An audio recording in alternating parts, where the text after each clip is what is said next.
So you can see one attendee on the Zoom. So that's a start. And 2 eyes on me on Facebook. So maybe you guys will give me a little thumbs up just to say hello.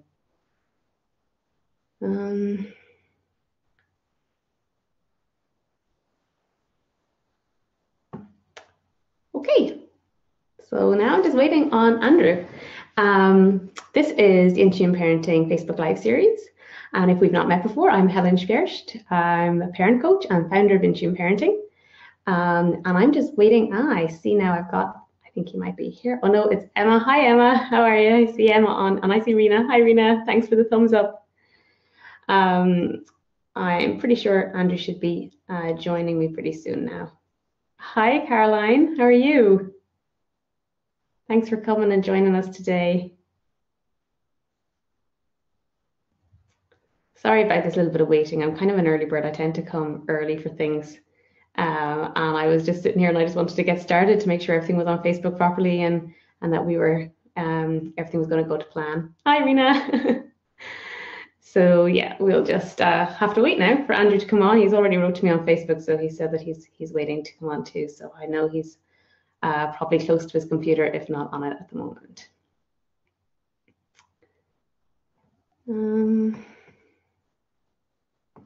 Using Zoom is all pretty new to me, so I'm just working it out this week. Hopefully by next week I'll be well sorted. And if you see that I'm not actually looking at the camera a lot, it's because there's so much new things for me to work out on this Zoom. So I'm just checking all those out, and I'm also looking at Facebook at the same time. And you can all hear me okay? Yeah, the sound is okay.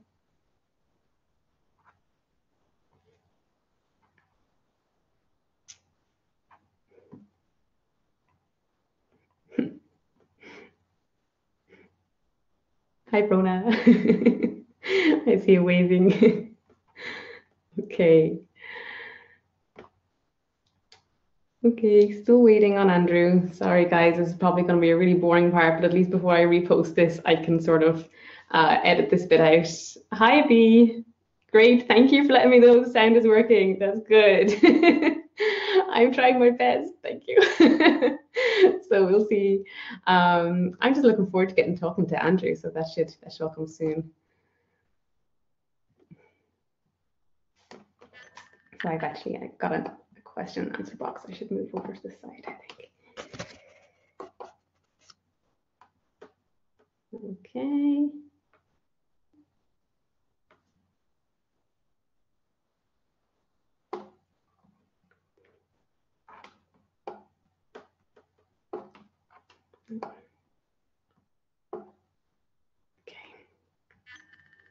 Sorry, I know this is really boring. I usually turn them off at this stage, so please don't turn me off. Okay, so we're just waiting for exactly past. It's past now, so hopefully Andrew will come on now soon. Oh, great! It looks like we've got a few more people.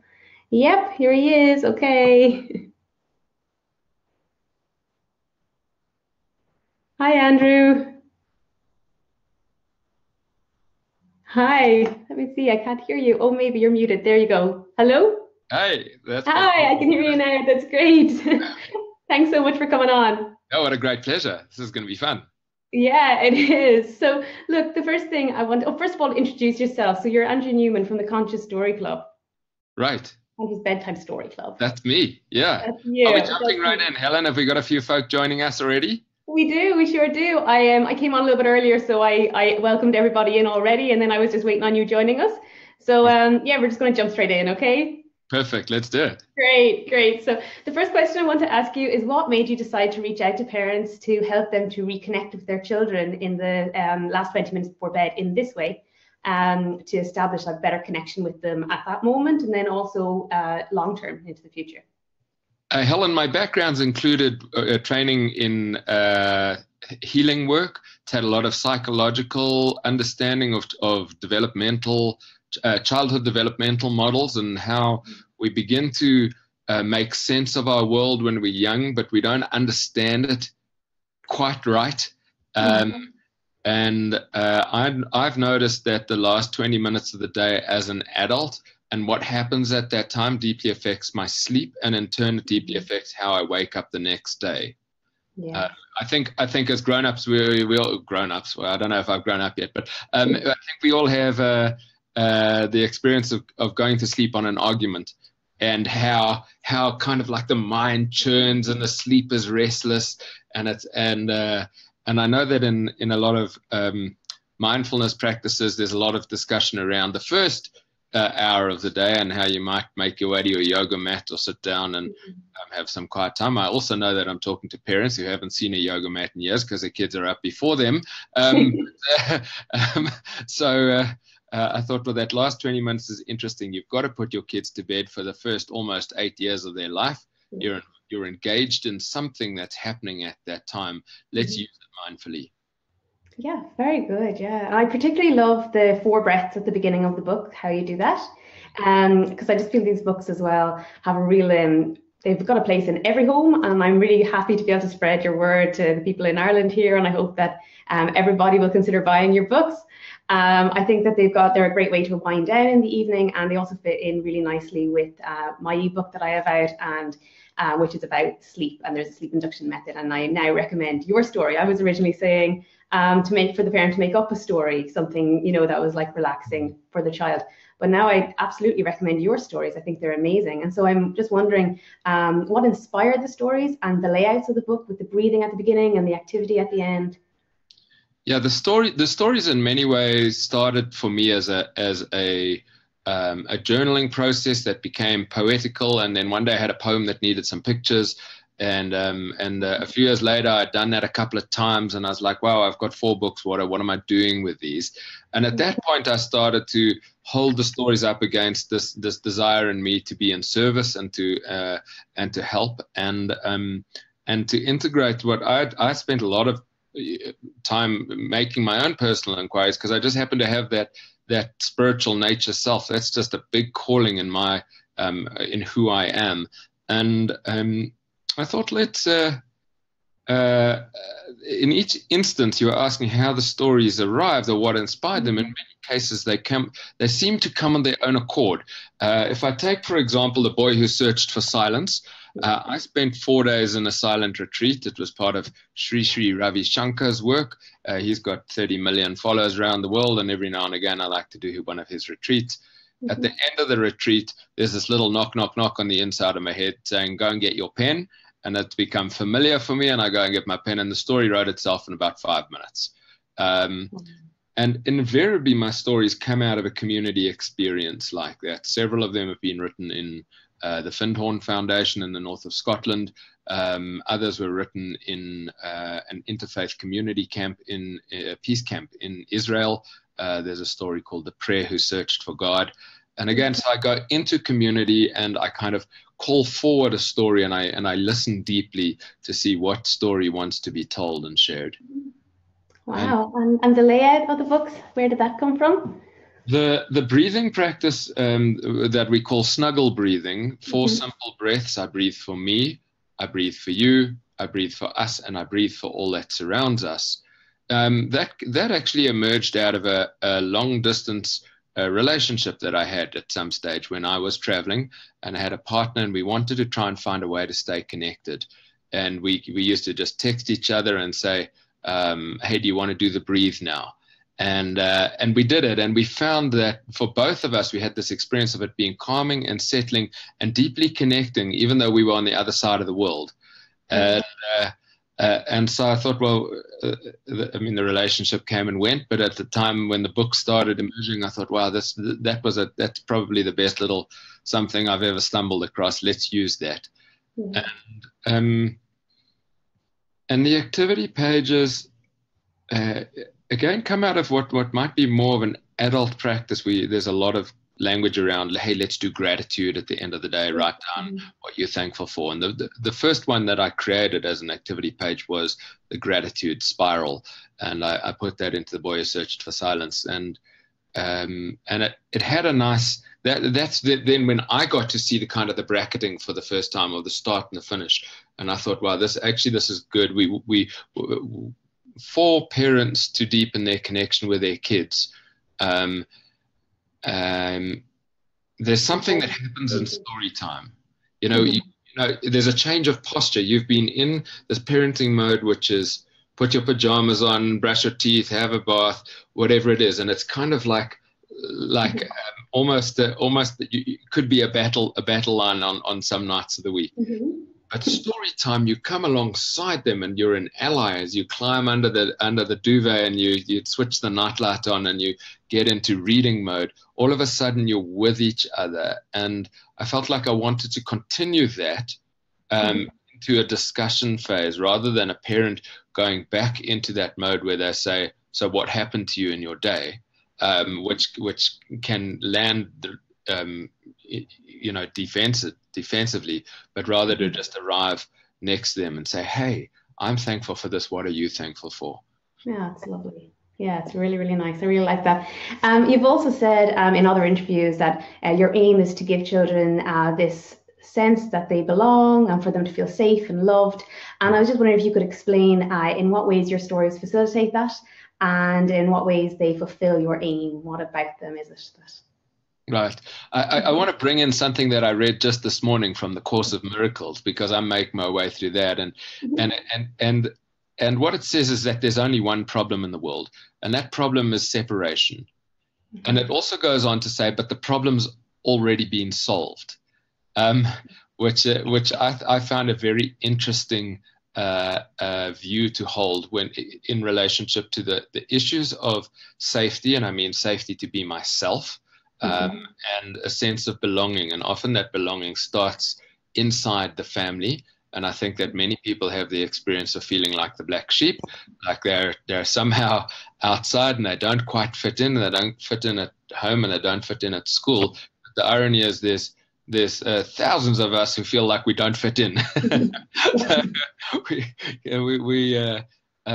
We're missing each other in little ways.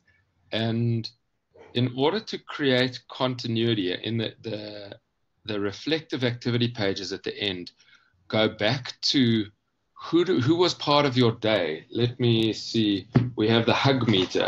So the hug meter is at the back of the book called The Hug Who Got Stuck. And we ask, how many hugs did you receive today? How many did you give? So a little philosophical gap there. What special ingredients do you put into your hugs? What sticky thoughts are bothering you? And this is the central premise of this story, is that our sticky thoughts get in the way of the flow of our love. And rather than just brush over that, I bring it right to light so that we can go, there was something that was challenging me. Here's what my head's telling me. We did a little interview with a 6-year-old last weekend at a market. Her sticky thoughts were, and nobody wants to play with me, and they're all mad at me. And I was like, it was just touched my heart so much that she understood that immediately, and she had her solution to what she does, because she goes and takes a breath and asks for help from her mum or a grown up at school. And I thought, wow, this girl's really understands. Yeah. But the continuity comes from also then going, who are we growing hugs for tomorrow? So we've looked back into the day behind us. Who was part of it? What difficult thing happened? But we got through it.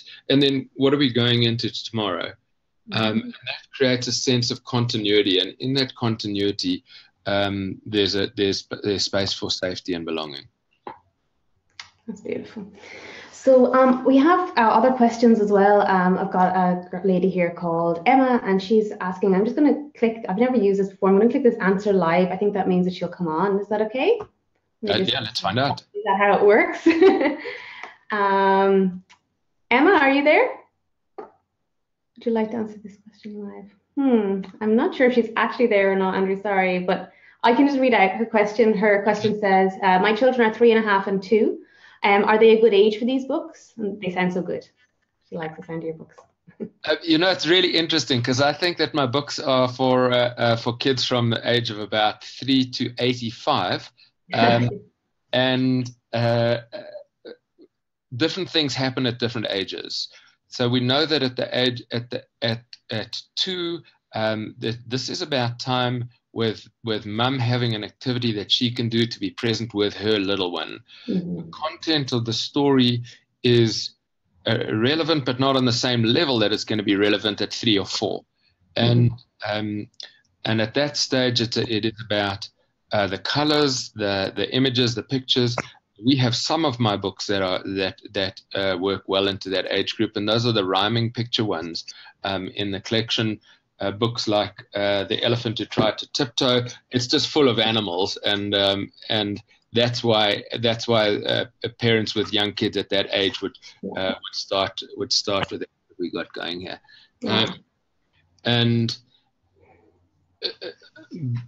but if I were to speak to the values in the story, if I think about it, we are modeling and we are teaching our values as parents to our kids every second of the day, whether it's in an expressed language moment or whether it's through our behavior, where it's mostly that they will see it and they will mimic it and they will copy it. Then from that perspective, nobody's too young to start this. For mum to do the 4 breaths of the snuggle breathing and to really settle and to model to her child how to settle through her own actions, and then to be engaged through eye contact. One of the things about a connection at this young age is that the connection needs to take priority over the completion of the story. And I say that because kids open up at night and something happens, whether it's 2 and 3.5, like she's talking about, or whether we're talking about 4, 5, or 6. The story time starts, and then we think it might take 15 minutes and we can turn the light off and they can go to sleep. But something happens and they open up at that moment, and it's our job to be ready for that opening, and to jump right in when it happens, and be willing to let go of our agenda of getting them to sleep so that we can, whatever it is, watch Netflix or do more work or wash the dishes. How could washing the dishes be more important than this moment that's arising with the little one? And to trust that, and again, then they see something in the story that isn't there or is different to what's there, and there's an opportunity to follow that and to follow them with it and to co-create an experience. So any book would do that. It's more about the attitude of the parent to the readiness of that surprise as it presents itself. Yeah, and I suppose the breathing to begin and everything like that, it gets the child into a place where they're in a more calm and relaxed, open place anyway. So like you say, any book can, a parent can sit and connect with their child over a book. So similarly, I was going to say to you, I would figure your books can be read at any time of the day, whenever you want to try and get that close connection. But you've actually identified, that was my first question, so why I asked it, that the 20 minutes at the end of the day is nearly the most important time for you to connect with your child, because they're processing. Let me know now if I'm not actually rounding this up right or not, but they're processing things that have happened in their day. And so you feel whenever you have your story at that time of day, and your child opens up at that time of day, it's because it's the right time, because they'll be processing everything that's happened so far, and it prepares them so they can let go of things maybe that didn't work. The parent can talk through it with them and help them to let go of things. Am I getting that right? Is that the... Yeah, absolutely. We have very little language about transition times, but this is a transition time. We're going from awake to asleep, and different things happen when we're asleep to when we're awake. So also remember your little one who is 3, 4, or 5. One day of their life is so much more of their life than it is for you and I, and they're trying to make sense of it. The understanding that, or the attitude that I have, is that we get to wake up each day like a newborn baby, like we've got complete access to our own inner essence, that brilliant divinity, whatever your words are about it. I'm not attached to it, but it's like that, I mean, what do we call it? Do you know what I'm talking about? Like who you are and who you can be at your fullest is available to you every morning. And then you go out into the world, and the world, not intentionally, but seemingly knocks that down and says, no, you can't be as big and bright and bold and brave, and so your little one's running around and it gets told to sit still for a moment because it's your child's disrupting the class. Now that information's got to be interpreted and made sense of. Usually the way that it's interpreted is, oh, I can't be myself. Here's that thread of I'm not safe to be myself. I can't be myself in this way. I need to somehow modify my behavior to be different. Now that little one who's had that experience during the day is then going to sleep at night, and the psyche can work all night long on working something over like that, so that it creates safety. How do I be safe? How do I be safe? How do I be safe? And the answer, and actually safety just comes as eye contact that comes between parent and child, the modulating of the breath at that stage. There's a piece of information I want to layer in here as well, which is that in the language of auras, chakras, and energy systems, the child's energy system is only fully developed at the age of 7. That's when they individuate out of the mother's field. And so having that physical proximity and the closeness together, I can't overemphasize enough the influence that mum's centeredness and groundedness in herself has on offering that quality to her child. That's why they come right in. They want to have that feeling in a certain way. Yeah. Another thing that I really like about your books, and I think a lot of people in Ireland will be the same as me in this, that we've been raised with religion, but there's a lot of people in my generation who have kind of come away from religion, but haven't come away from their spirituality. Right. And it can be difficult sometimes without an organized religion to teach children about spirituality, to find the words. And I just think that your books are a really great kind of tool. It's a lovely little in between there to kind of help to bridge that gap where you don't really know how to explain these big concepts to your children. Things about like meditating and different spiritual practices all comes into your books, doesn't it? Like with the boy search for silence, etc. Yeah, absolutely. And let me have a scratch here. I don't know if you've caught track. This is the prayer who searched for God, and again, this is the one that was written at a peace camp in Israel, and there are a couple of gaps. I mean, you're correctly pointing one out, the gap between parents who have an inner spirituality and want to try and communicate it to their little ones and don't, and there aren't the tools. That's the other gap. The market yet hasn't evolved on this. I had a conversation with a publisher yesterday. I mean, I publish all my own books, but I do like to stay in touch. And I had this conversation with a publisher about, what they would do with it. And their feedback from the collection was fascinating. They said to me, it's beautiful stories, definitely ahead of their time, and perhaps a little bit too deep for our target market. Oh. And I thought, that's fantastic. I love that. That's exactly where I want to be. Because it means that we've got stories that our children are so different to us. They're coming in, I know they're incredible little beings, and they will get this, even if we as the adult, might not yet understand it, because we've got this legacy that you're pointing out. We've got this having been raised in traditional religious structures. And I mean, my stories fit into those structures.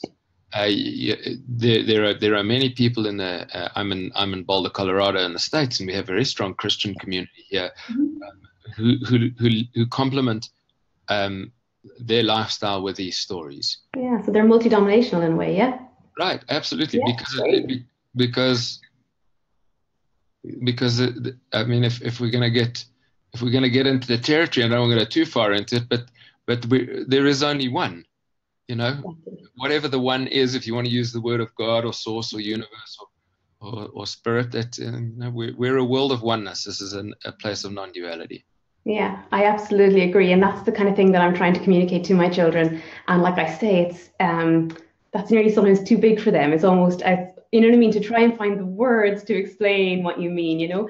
And just to say, because Emma's question earlier about her 2-year-old, actually I tried doing the 4 breaths, and I showed on YouTube, just, I don't actually have a physical book here, but I showed on YouTube the boy searches silence to my little 17-month-old, who was completely engrossed in the story and did the breathing, followed along and loved the breathing. So I think that sometimes it does translate to younger children too. It might not have been the intention, it wasn't your target audience, but she totally got it and she loved it. So right. Yeah, so thank you. And again, because you get it, Helen, I mean, you're going to model this beautifully for her. We have that Boy's Search for Silence is in a local Montessori school. I went to do a little teacher's a reading, not to the teachers, but to the parents. And we read the story, but now the kids already know it. And you get to the page where the boy goes searching for silence out in the world. He goes to the bottom of the garden. He goes to the park, goes to the forest. And there's a 4-year-old in front of me going, "It's inside him. It's inside him." You know, so she's grasping the concept from the narrative. And the books are crafted. They don't all have this big hero's journey, but several of them do, where we meet the character, and the character goes down into some challenging situation, like the hug who gets stuck in the web of sticky thoughts, and the whole world gets gloomy. The hug factory, which is in the center of the heart, well, it grinds to a halt, and we want that. There's this hope as a reader that the hug will find its way out. And in the moment where it stops wriggling, stops squirming, and stops fighting, then it returns back to its own true nature. And through that, it slips past the web of sticky thoughts and gets free. The character, in its descent into this difficult challenge and in its victory, then models again for the readers how to get out of that situation when it comes up in their life. And we've got parents who then talk to their little ones in the language of the story. "Hey, sweetie, do you have a stuck hug, or have you got a sticky thought? What's what are you thinking?" Or the bee who could not choose his flower. "Do you remember what happened to the bee when he didn't make a decision?" "Oh, he got stuck in the weeds." "Well, we don't. Do you want to get stuck in the weeds? Are these the weeds now, or can we help you make a decision?" And land on the flower like the bee eventually learned to do. Brilliant, yeah. Oh, I have more. There's another question. If you don't mind me asking, there's actually 3 more questions here in a row. Is that okay if I just call them out too? Because I don't know how to get them on live again. So the first one is actually just an anonymous person, and they say that they're currently trying to move away from the iPad and TV and trying to get them to sleep, trying to sleep down for our 3 and 5-year-old. Would it be better continuing this downtime downstairs on the sofa, or should we try and get them to wind down in their bedroom, in their beds? So I want to full disclosure here. I don't have my own children, but to complement that, I travel around conscious parenting summits, and I listen to other narratives around this, and I get a lot of feedback from parents. And I think that some rhythm and structure is good, and that if we're in a transition like we're talking about, then the sofa downstairs can be part of that transition. There's no need for it to be either or, but rather to use it as a step towards the bedroom. And I hear of stories where Joel, his whole business is around simplicity, and what he does with his little kid is that they have a moon clock on the wall, and when the I don't fully understand how it works, but when the moon comes out, in other words, the light starts to reflect on the wall, that's the end of story time. And it doesn't matter what time they moved towards the bedroom, when the moon comes out, it's the end. And then, so what happens is the kids take the initiative because they want the story. In his case, he sings as well. And they want the story, so they say, "We've got to go to bed now." Because we want our story before the moon comes out. And it's just like I thought, wow, it's so empowering for them. They want that connection time with their daddy. So yeah, that's exactly it. And probably my ebook that I have out, just to throw that in there, probably could help with this. I talk a lot about routine, and I would normally recommend going upstairs with like curtains closed, so that there's that Playtime is downstairs. That's that separation. In the room is where we do our story, and it's nice and dark, because whenever it's dark, that helps the body to produce melatonin and different things to help the child, settle down for the night and get into that mode, just to kind of not feel all excited from their day. And playtime, it's very separate, and this reading the book, that's why I quite like the tone of your book. It's nice, calm, gentle time. It's very, it's calm, and things like an iPad and stuff. Again, I'm sure you've probably heard of that as well. The lights emitted and stuff from it, it's not really going to be the thing that's going to be conducive to sleep. Whereas a story time would be in a nice kind of darkened room, snuggly, your snuggle breathing, like you said about as well, would all help wind down the body a lot better than an iPad or watching TV on the couch, right? Right, and this is why my books aren't available on Kindle, because I want you to have a hard, tangible something that you can gather around without those effects. And yeah, I think with children's books, that's really important. So there's another one here as well from Lady Brona, and she says, Andrew, I'm a grandma at this stage of my life, and your talk is filling me with joy. Although I've always been an in-tune parent, I have been following Helen since the beginning. Now having materials at hand, stories that aren't scary, for example, like Little Red Riding Hood, where I had to leave out parts with my own children. I'm delighted that the children are now being told daily, and I hope at how precious they are. Thank you. So she's saying thanks, because your books show how precious. No, that's beautiful. And Emma again says, I also love how it can facilitate the development of reflective practice and theory of mind concepts, and that would develop from this. These books sound like a great tool for me. Right. Yeah, and what she's catching on is quite right. I mean, we touched on it earlier, but these last 20 minutes of your day can be a spiritual practice. There's no rule book about spiritual practice being something that happens in isolation by yourself. In fact, we're deeply affected in our lives by relationship with people and with objects and with space. And this is a moment of relationship. And when we learn to kind of come on in, I want to acknowledge that for parents, this subject around safety, sense of safety and sense of belonging is very alive in every human being. It doesn't matter if they're 3 years old or 43 years old. That unless you've really had the opportunity to do decades of deep spiritual work, this will be rattling around inside you, affecting you in some way. And it may come out as this concern of, am I a good parent? And how do you know if you're a good parent or good enough? It's not my term. Somebody has that term. We talk about it. I've heard that. Yeah, to be a good enough parent. Yeah. And that again, from the parents who are using these breathing practices and the activity pages, that they're leaving story time feeling more deeply connected to their little ones. They've learned more about them. They've been ready for that opening when it happens. And so they kind of get to close the bedroom door feeling, wow, that was sweet. And I mean, I'm not over idealistic. I know this isn't every night of the week, but I also know that when you get those moments, that it tempers in you as a parent any doubts that you have around being a good parent.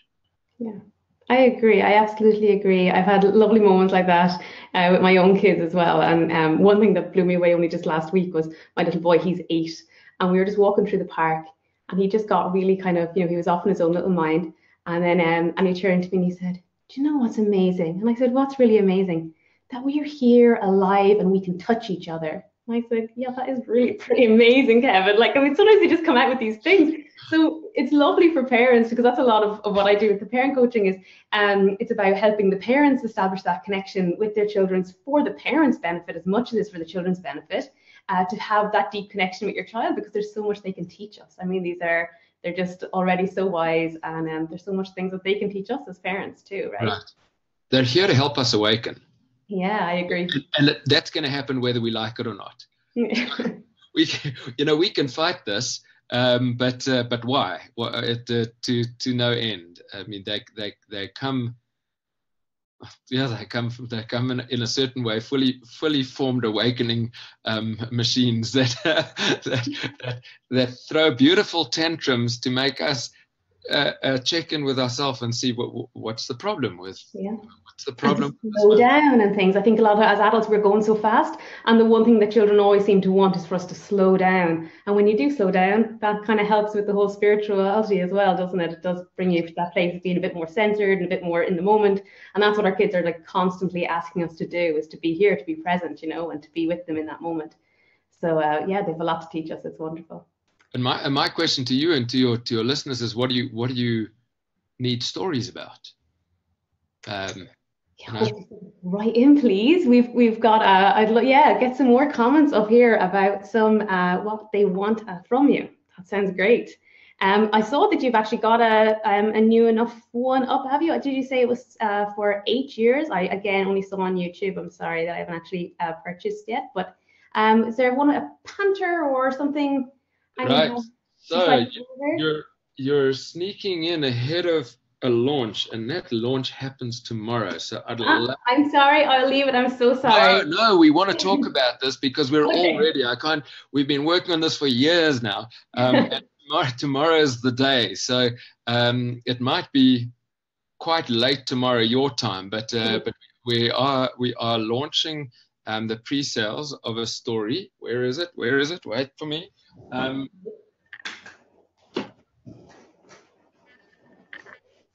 This is the story. Yes. This was the very first mock-up.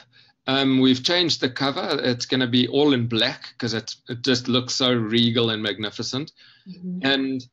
And the story of how Diablo became spirit is in fact a true life event. It's the first book that I've co-authored with a dear friend of mine. Her name is Anna Breitenbach, and she's an animal communicator. She has this incredible ability to communicate across, what we would think are impossible boundaries, but she does it so effectively that she can make anybody actually learn how to do it. And if you go to our site, consciousstories.com, we already have the video of there's a YouTube video. It's had 7 million views. Of her interaction with this leopard who was called Diablo at the time. And then the leopard requested a name change because it didn't like being called the devil, which is Diablo in Spanish. And you might think I'm being kooky, but watch the video. It's an incredible moment that got caught on film. And you've already heard my theme is all around connection. It's around connection. The last 20 minutes of the day is part of that, but the other places that we can have connection in our life, if we feel connected to nature and to animals, as we said, the Course of Miracles is saying there's only one problem, and it's separation. And again, here this feeling of being separate from nature and our surroundings. Now, I know that's not as prevalent an experience in Ireland, but inner city America is frightening. There are children who almost never walk barefoot on grass. And I grew up in South Africa, so I don't think I owned shoes before I was 6 years old. We want to teach the tools to make connection with animals, and all of those tools. This is at the back of the book. This is the activity page called Spirit Secret Steps, and it's 10 very simple steps that kids can follow, and they will, kids, grown-ups, adults, everybody, the inner child can follow, and we will to enable connection with with whichever animals got you curious. And there's going to be a lot of we're going to have a lot of fun over the next 3 weeks, as both on our social media and our newsletter, as we communicate about the story and share more and more of it as we go. Yeah, it's fantastic. So we've got one more question, okay? I'm just going to hear. It's from Anne, and she says, my children are close in age. Would it be better to read these stories on their own to allow for better connection time with mom or dad before sleep? So should she separate the children or read all at one time? She's almost answered her own question. in that there is a recognition that better connection time can happen on a one-to-one basis. But that doesn't mean that, so sometimes do that. And what I also see that works really well is if you're in a family where your children, where there's one child under the age of 8 and there's other children over the age of 8. Over the age of 8, kids are going to turn their nose up at these books, and they're going to say, "Oh, we don't do bedtime stories anymore. I'm reading something else. I've got to." Not my 8-year-old, no way. But certainly, I see quite a lot of that, and that's what you do: is you get the 8-year-old to read to the 4-year-old, and the message goes in. Absolutely, that's fantastic. So if there's any more questions, maybe people will pop up now. And if not, I suppose we'll just leave it at that. The one thing actually I did want to speak to you about before you do that, just in case someone hasn't gone onto your website, and maybe just to encourage them to do so, you actually sell the books, like they can get one there's like a membership, and they can get one every month for a year. That's still going on? That is available, but it's only available in the US at the moment. Oh, is it? Because I saw it on your website, I thought, that's incredible. That's such a fantastic thing. Yeah. And is it ever going to be coming? I'm dealing with shipping costs. It's going to cost you. It's going to cost you as much as the book to get it to you. I would love to, and if somebody really wants it, it's not that we can't do it. It's just that I think it would be very expensive. Be an expensive exercise, yeah. Well, I think that there's definitely a market for that, because I think that's brilliant. I know a lot of people who buy a load of books in at Advent before Christmas to have a book, and they have them all wrapped up individually, and that's how they're doing that. And things. So I know that the way that that's set up, I think there's a load of parents would just jump on that. I think it's a brilliant idea to get a different book every month in the mail like that. Right. Well, maybe I must create a special 12-pack where you can just buy everything at once, and then at the other end you'll work out your time delivery process there. But that being said, you can still jump into the way that we're going to work that subscription model is that every family gets the same book in the same month.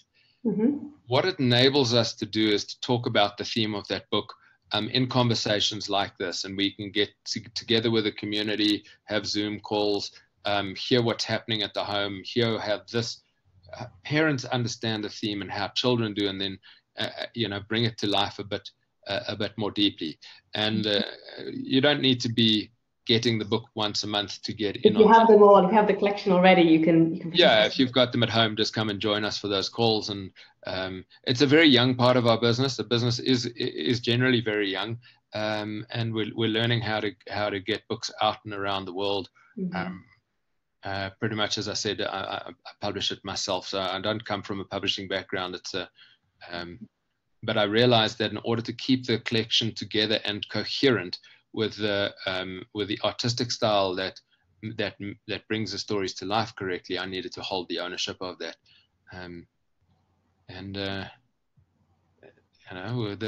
That's what's happening. Yeah, very good. Well, look, thanks so much for doing the call today. We've not got any more comments or questions, so we're just going to leave it. Is that okay? That's perfect, and thank you for having me so much. And I'm an admirer of your work, and I'm so grateful that you're reaching out to support parents in your local community. Absolutely. I'm such an admirer of your work, so that's amazing. Thank you so much. What an honor for you to say something like that to me. I'm really, really grateful. Thank you. Take care, and we'll chat soon, Helen. Bye.